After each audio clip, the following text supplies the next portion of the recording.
ನಮಸ್ತೆ ಆತ್ಮೇರೆ, ನಿಮ್ಮೆಲ್ಲರ ಹಿತೈಷಿ ಆಧ್ಯಾತ್ಮಿಕ ಚಿಂತಕ ಶಿಕ್ಷಕ ಚಿತ್ತಚೇತನ ಬ್ರಹ್ಮ. ಸ್ನೇಹಿತರೆ, ಇಂದಿನ ಪ್ರಶ್ನೆ ಪಾಪಕೃತ್ಯ ಯಾವುದು ಅನ್ನೋದ್ರ ಬಗ್ಗೆ ಪ್ರಶ್ನೆ ಕೇಳಿದಿರ. ಅದ್ರ ಬಗ್ಗೆ ಉದಾಹರಣೆಯೊಂದಿಗೆ ನಿಮಗೆ ಉತ್ತರಗಳನ್ನು ತಿಳಿಸ್ತೀನಿ. ಸ್ನೇಹಿತರೆ, ಸಾಕಷ್ಟು ಜನ ಇಲ್ಲಿ ಬರ್ತಾರೆ. ಇಲ್ಲಿ ಬರುವಂಥವ್ರು ಪಾಪಕೃತ್ಯಗಳಲ್ಲಿ ಹಲವಾರು ನೂರಾರು ಥರ, ಸಾವಿರಾರು ಥರ, ಲಕ್ಷಾಂತರ ಥರ ಇರ್ತವೆ. ಆದರೂ ಉದಾಹರಣೆಗೆ ಮೂಲವಾದದ್ದನ್ನು ನಿಮಗೆ ತಿಳಿಸ್ತೀನಿ. ಯಾರೋ ಒಬ್ಬ ನನ್ನ ಹಿರಿಯ ಸ್ನೇಹಿತ, ಆತನ ಮಗಳಿಗೆ ಡಿವೋರ್ಸ್ ಆಗಿದೆ. ಮದುವೆ ಆಗಿ 1 ವರ್ಷದಲ್ಲಿ ಪಾಪ ಏನೋ ಹೊಂದಾಣಿಕೆ ಆಗಲಿಲ್ಲ, ಆದ್ದರಿಂದ ಡಿವೋರ್ಸ್ ಆಯಿತು. ಇದಾದ ನಂತರ ಆ ಮಗುನ ಕರ್ಕೊಂಡು ಬಂದು ಕೌನ್ಸಿಲಿಂಗ್ ಮಾಡಿ, ಯಾಕೆ ಹೀಗಾಯಿತು, ಈ ರೀತಿ ಆಗಬಾರ್ದು ಅಂದರೆ ನಾವು ಏನು ಮಾಡಬೇಕು, ಈಗ ಇನ್ನೊಂದು ಮದುವೆ, 2ನೇ ಮದುವೆ ಆಗಬೇಕಾದ್ರೆ ಯಾವ್ಯಾವ ಅಂಶಗಳನ್ನು ನಾವು ಮೂಲವಾಗಿ ನಮ್ಮ ಮೆದುಳು ಮತ್ತು ಹೃದಯದಲ್ಲಿ ಇಟ್ಕೊಳ್ಬೇಕು, ಇದೆಲ್ಲವನ್ನು ಸುಮಾರು ಒಂದು 4-5 ಗಂಟೆ ವಿವರವಾಗಿ ತಿಳಿಸಿದ್ದೀನಿ. ಏಕೆಂದರೆ ಒಂದ್ಸಲ ಜೀವನದಲ್ಲಿ ಎಡವಿಬಿಟ್ಟಿದ್ದಾರೆ, ಮತ್ತೆ ಅದನ್ನು ಎಡುವಂಥ ಅವಶ್ಯಕತೆ ಇಲ್ಲ. ಆದ್ದರಿಂದ ಮುನ್ನೆಚ್ಚರಿಕೆ ಕ್ರಮವಾಗಿ ಎಲ್ಲವನ್ನು ಹೇಳಿದ್ದೀನಿ. ಒಂದು 4-5 ಗಂಟೆ ಕೇಳಿಕೊಂಡು ಒಂದು 3-4 ತಿಂಗಳಾದ ನಂತರ ಮದುವೆ ಮಾಡಿಕೊಂಡು, ಮದುವೆಗೂ ನನ್ನನ್ನು ಕರೀದೇನೆ ಅವರಪ್ಪ ಹೇಳ್ತಾನೆ, ಈಗ ಮದುವೆ ಆಗಿದ್ದಾನೆ ಹುಡುಗ, ಇವನು ಹೇಗಿದ್ದಾನೆ ದಯವಿಟ್ಟು ತಿಳಿಸಿ ಅಂತ.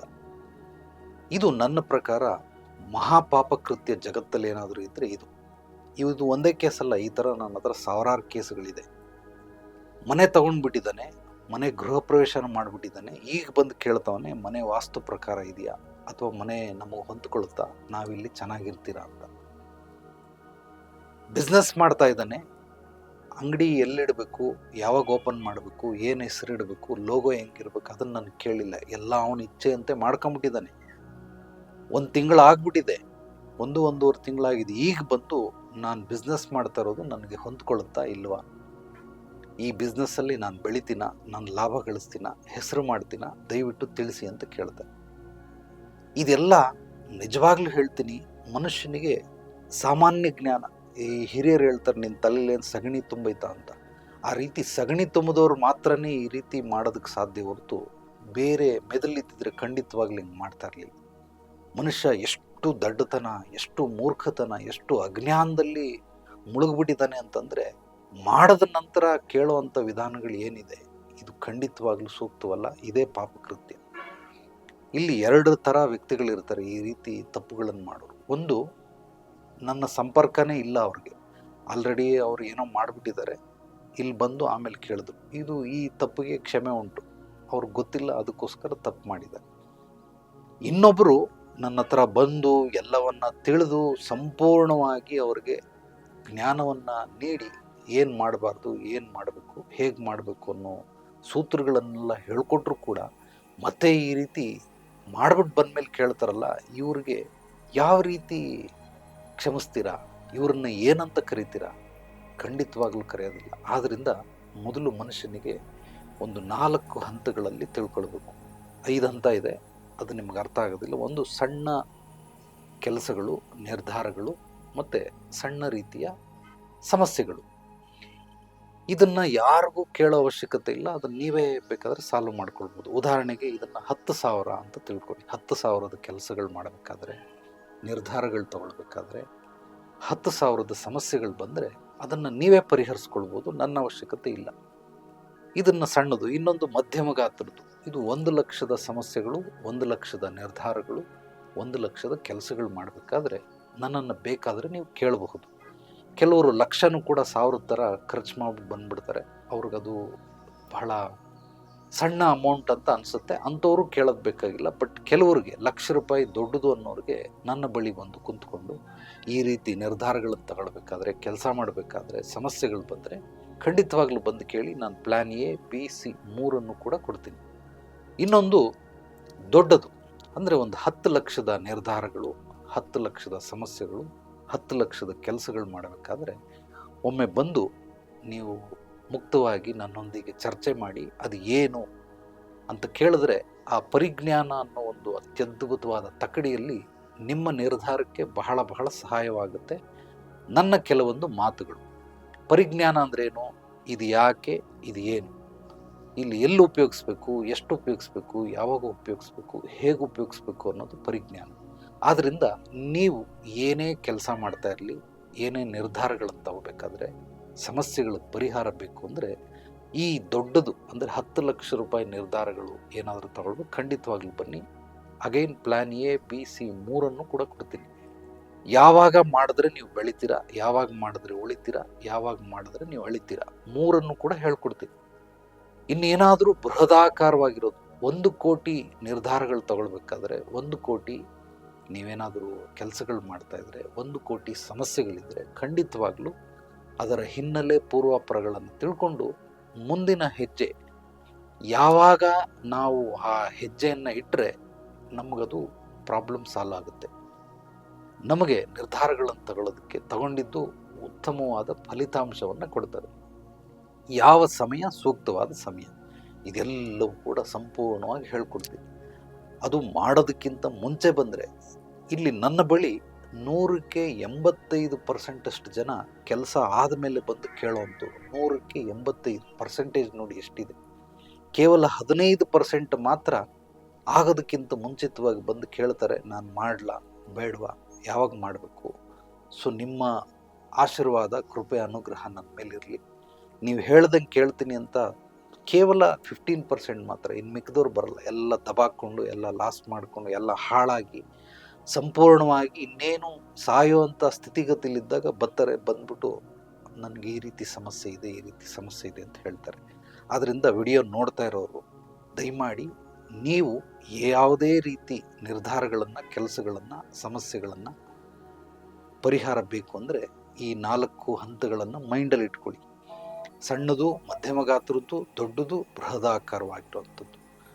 ಈ ರೀತಿ ಇದ್ದರೆ ಖಂಡಿತವಾಗ್ಲೂ ನೀವು ಸಣ್ಣದನ್ನು ಮಾತ್ರ ನೀವು ಎಲಿಜಿಬಲ್ ಹೊರತು ಮಧ್ಯಮ ಗಾತ್ರದ್ದು, ದೊಡ್ಡದು, ಬೃಹದಾಕಾರವಾದ ನಿರ್ಧಾರಗಳನ್ನು ತಗೊಳ್ಬೇಡಿ. ಇದಕ್ಕೊಂದು ಸರಳವಾದ ಸೂತ್ರಗಳನ್ನು ಹೇಳ್ಕೊಡ್ತೀನಿ.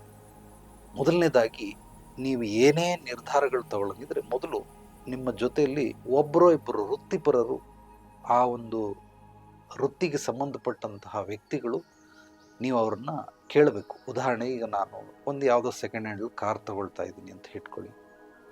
ಆ ಕಾರ್ ತಗೊಳ್ಬೇಕಾದ್ರೆ ನನಗೆ ಕಾರ್ ಬಗ್ಗೆ ಐಡಿಯಾ ಇಲ್ಲ, ನಂದು ಕೇವಲ ಬಜೆಟ್ ಇಷ್ಟಿದೆ ಅಂತ ಹೇಳ್ಬೋದು. ಯಾರಾದರೂ ಒಬ್ಬ ಕಾರ್ ಮೆಕ್ಯಾನಿಕನ್ನು ಕರ್ಕೊಂಡು ಹೋಗ್ತೀನಿ. ಆ ಕಾರನ್ನು ನೋಡ್ಬಿಟ್ಟು, ನೋಡಪ್ಪ ಈ ಕಾರ್ ತಗೊಳ್ತಾ ಇದ್ದೀನಿ, ಚೆನ್ನಾಗಿದೆಯಾ ಇಲ್ಲ ಅಂತ. ಯಾಕೆಂದರೆ ಕಾರ್ ಓಡ್ಸೋಕ್ಕೆ ಗೊತ್ತು ನನಗೆ, ಆದರೆ ಕಾರ್ ರಿಪೇರಿ ಮಾಡೋಕ್ಕೆ ಗೊತ್ತಿಲ್ಲ. ಅದು ಇಂಜಿನ್ ಏನು, ಕೆಲವರೆಲ್ಲ ಆಕ್ಸಿಡೆಂಟ್ ಆಗಿರೋ ಗಾಡಿನ ಟಿಂಕರಿಂಗ್ ಮಾಡಿ, ಏನೋ ಕಲರ್ ಮಾಡಿ, ಗೊತ್ತಾಗದಿದ್ದಂಗೆ ಮಾಡಿರ್ತಾರೆ. ಇದೆಲ್ಲ ಅವನು ಕಂಡುಹಿಡಿತಾನೆ. ಅದಕ್ಕೆ ವೃತ್ತಿಪರ ವ್ಯಕ್ತಿಯ ಸಹಾಯವನ್ನು ಪಡೆದು ನಾನು ಆ ಕಾರನ್ನು ತಗೊಳ್ತೀನಿ. ಇದು ಮೊದಲನೇದು. ಇನ್ನೊಂದು ಸಲ ಕ್ರಾಸ್ ಚೆಕ್ ಮಾಡ್ತೀನಿ. ಇನ್ನೊಬ್ಬ ವೃತ್ತಿಪರನ್ನು ತಗೊಂಡು ಬಂದು ಅವನು ಒಂದು ಸಲ ಕೇಳ್ತೀನಿ. ಇಬ್ಬರು ಓಕೆ ಅಂದರೆ ಖಂಡಿತವಾಗ್ಲೂ ನಾನು ಪರ್ಚೇಸ್ ಮಾಡ್ತೀನಿ. ಅದೇ ರೀತಿ ಯಾವುದೋ ಒಂದು ಸೈಟ್ ತಗೊಳ್ತಾ ಇದ್ದೀನಿ. ಆ ಸೈಟ್ ತಗೊಳ್ಳೋದಕ್ಕೆ ಯಾರಾದರೂ ಒಬ್ಬರು ಲಾಯರ್, ಅದೇನೋ ಖಾತೆ, ಪಾಣಿ, ಅವು ಇವು ಏನೋ ಹೇಳ್ತಾರೆ. ಅದು ಎ ಖಾತ, ಬಿ ಖಾತ, ಈ ಖಾತ ಅಂತ. ಅದೆಲ್ಲವನ್ನ ಅವ್ರಿಗೆ ಗೊತ್ತಿರೋದ್ರಿಂದ ಲಾಯರ್ಗೆ ಕೇಳಿ ಅವ್ರ ಮೂಲಕ ನಾನು ಸೈಟ್ ತಗೊಳ್ತೀನಿ. ಈ ರೀತಿ ವೃತ್ತಿಪರ ವ್ಯಕ್ತಿಗಳನ್ನು ಒಬ್ಬರನ್ನೋ ಇಬ್ಬರನ್ನೋ ನೀವು ಕೇಳಿ ನಿಮ್ಮ ನಿರ್ಧಾರಗಳನ್ನು ಸುಲಭ ಮಾಡಿಕೊಳ್ಬಹುದು. ಎರಡನೇದು ಬಂದು, ನೀವು ನಂಬಿರುವಂತಹ ಶ್ರದ್ಧೆ, ಭಕ್ತಿ ಇರುವಂಥವ್ರು, ಪ್ರೀತಿ, ಗೌರವ ಇರುವಂಥವ್ರು, ನಂಬಿಕೆ, ವಿಶ್ವಾಸ ಇರುವಂತಹ ಗುರುಗಳು. ಮುಂದೆ ಗುರಿ, ಹಿಂದೆ ಗುರು ಪ್ರತಿಯೊಬ್ಬರಿಗೂ ಇರಲೇಬೇಕು. ನಿಮ್ಮ ಜೀವನ ಸುಲಲಿತವಾಗಿ, ಅತ್ಯದ್ಭುತವಾಗಿ ಸಾಗುತ್ತೆ. ಯಾರಿಗೆ ಇಲ್ಲ, ಯಾವುದೋ ಒಂದು ರೂಪದಲ್ಲಿ ಖಂಡಿತವಾಗಲೂ ಇದ್ದೇ ಇರ್ತಾರೆ. ಭಗವಂತ ಇದನ್ನು ಸೃಷ್ಟಿ ಮಾಡಿಬಿಟ್ಟಿದ್ದಾನೆ. ಅವ್ರು ಇಲ್ಲದೇನೆ ನಾನು ಬದುಕ್ತೀನಿ ಅನ್ನೋ ಮುಟ್ಟಾಳ್ತನ. ಆದ್ದರಿಂದ ಒಬ್ಬರು ಮಾರ್ಗದರ್ಶಕರು, ಒಬ್ಬರು ಗುರುಗಳು, ಅವರನ್ನು ಕೇಳಿ ಆ ನಂತರ ನೀವು ನಿಮ್ಮ ಒಂದು ನಿರ್ಧಾರಗಳನ್ನು ಬಲಪಡಿಸ್ಕೊಳ್ಬಹುದು. ಮೂರನೇದು ಬಂದು ದೈವ, ನೀವು ನಂಬಿರುವಂತಹ ದೈವ. ಈ 3 ಜನ 3 ಹಂತದಲ್ಲಿ ಕೆಲಸ ಮಾಡ್ತಾರೆ. ಮೊದಲನೇದು ವೃತ್ತಿಪರರು, ಎರಡನೇದು ಗುರುಗಳು, ಮೂರನೇದು ದೈವ. ಈ 3 ಕೇಳಿ. ದೈವ ಮೀನ್ಸ್ ಎಲ್ಲೋ ಹೋಗಿ ದೇವಸ್ಥಾನದಲ್ಲಿ ಕೇಳುವಂಥದ್ದಲ್ಲ. ನಿಮ್ಮ ಅಂತರಾತ್ಮನೇ ದೈವ. ನಿಮ್ಮ ಅಂತರಾತ್ಮ ಏನು ಹೇಳುತ್ತೆ, ಈ ಬಿಸ್ನೆಸ್ ಮಾಡು ಅಂತ ಹೇಳುತ್ತಾ, ಮಾಡಬೇಡ ಅಂತ ಹೇಳುತ್ತಾ, ನಿನ್ನ ಕೈಯಲ್ಲಿ ಆಗುತ್ತಾ ಆಗಲ್ವಾ, ಎಲ್ಲವೂ ಕೂಡ ಹೇಳುತ್ತೆ.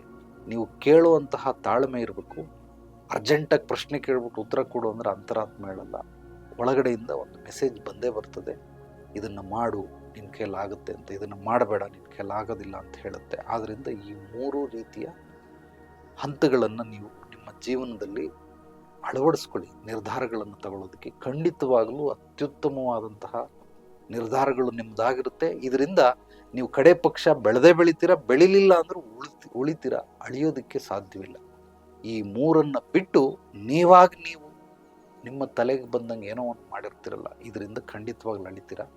ದಯವಿಟ್ಟು ಆ ರೀತಿ ಪಾಪಕೃತ್ಯಗಳನ್ನು ಮಾಡಬೇಡಿ. ಯಾರಿಗೆ ಏನೇ ಕೆಲಸಗಳಾಗಬೇಕಾದ್ರೂ ಅದು 10,000, 1,00,000, 10,00,000, 1,00,00,000, 10,00,00,000, ಈ 10,000ಕ್ಕೆ ನನ್ನ ಹತ್ರ ಕೇಳೋವಂಥ ಅವಶ್ಯಕತೆ ಇಲ್ಲ. 1,00,000, 10,00,000, 1,00,00,000, 10,00,00,000 ಈ ರೀತಿ ಕೆಲಸಗಳು, ನಿರ್ಧಾರಗಳು, ಸಮಸ್ಯೆಗಳೇನಾದರೂ ಇದ್ದರೆ ನೇರವಾಗಿ ಬಂದು ಭೇಟಿ ಮಾಡಿ. ಖಂಡಿತವಾಗಲೂ ನಿಮ್ಮ ಹಿನ್ನೆಲೆ ಪೂರ್ವಾಪರಗಳನ್ನು ಕೂಲಂಕುಷವಾಗಿ ಪರಿಶೀಲನೆ ಮಾಡಿ ನಿಮ್ಮ ಸಮಸ್ಯೆಗೆ ಮೂಲವನ್ನು ಹುಡುಕಿ ಪರಿಹಾರ, ಮಾರ್ಗದರ್ಶನ ಎಲ್ಲವೂ ಕೂಡ ಶುಭೋದಿನಿ ಆಧ್ಯಾತ್ಮಿಕ ಪರಿಹಾರ ಕೇಂದ್ರದಲ್ಲಿ ಸಿಗುತ್ತೆ. ನಮ್ಮ ಚಾನಲನ್ನು ಮೊದಲನೇ ಬಾರಿ ಭೇಟಿ ನೀಡಿದರೆ ಲೈಕ್ ಮಾಡಿ, ಕಾಮೆಂಟ್ ಮಾಡಿ, ಶೇರ್ ಮಾಡಿ. ನಿಮ್ಮ ಅನಿಸಿಕೆ, ಅಭಿಪ್ರಾಯಗಳನ್ನು ನನ್ನ ವಾಟ್ಸಪ್ ನಂಬರ್ಗೆ ವಾಯ್ಸ್ ಮೆಸೇಜ್ ಕೂಡ ಕಳಿಸಬಹುದು, ನಿಮ್ಮ ಪ್ರಶ್ನೆಗಳನ್ನು.